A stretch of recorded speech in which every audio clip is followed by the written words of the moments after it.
మనం ఇప్పుడు ఆఫ్రికాలోని అడవిలో ఉన్నాం. మనకి ఇది దొరికింది.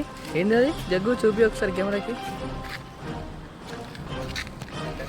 ఓకే, ఈ తాడుతోని ఇప్పుడు వీళ్ళు ఏం చేయబోతున్నారో మనం తెలుసుకుందాం. సో ముగ్గురు కలిసి తాడునైతే పట్టుకున్నారనమాట. ఒక అతను అయితే ఊరేసుకుంటా అంటున్నాడు, చెట్టులు తెంపుతుండు. ఇంకో అతను అయితే చేతులు దులుపుకుంటున్నాడు. ఇతను కూడా ఏదో చేస్తున్నాడు. అతను తాడు తీసుకొని ఇక్కడికి వెళ్ళిపోతున్నాడు.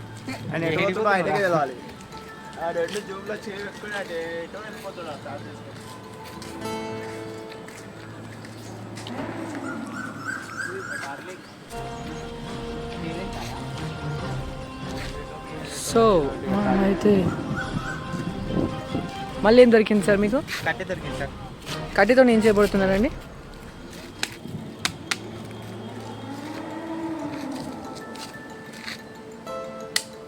ఎందుకు అలా కొడుతున్నారు, బాధింపజేస్తున్నారు కట్టెను?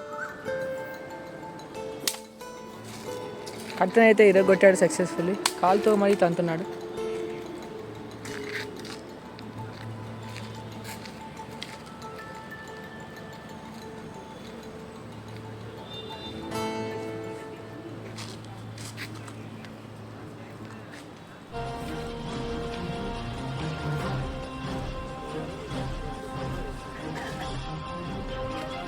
ఇతనైతే తాడుకి కట్టెకి ఒక తాడైతే కడుతున్నాడు.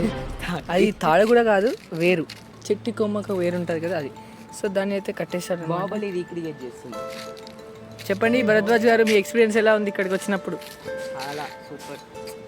ఈ అడవి అంతా చాలా ఏదో సంథింగ్ పీస్ఫుల్గా ఇస్తుంది చూడు. మన బాహుబలి, నెక్స్ట్ బాహుబలి సంథింగ్ ఏదో పీస్ఫుల్గా ఇస్తుంది. అంటే అన్సర్ గారు, మీ ఒపీనియన్ చెప్పండి. ఇక్కడికి మీరు ఎలా వచ్చారు? ఏరోప్లేన్లోనా, కార్లోనా, నడుచుకుంటున్నా, బస్సు మీద? వాక్ చేసుకుంటూ వచ్చారా? వాకబులా మీకు? సౌత్ ఆఫ్రికా అడవి అండి ఇది.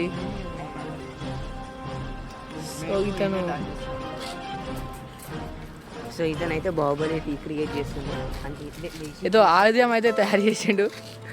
అరే బాహుబలి రీక్రియేట్ చేస్తుండే. నాకు దాక్తుంది.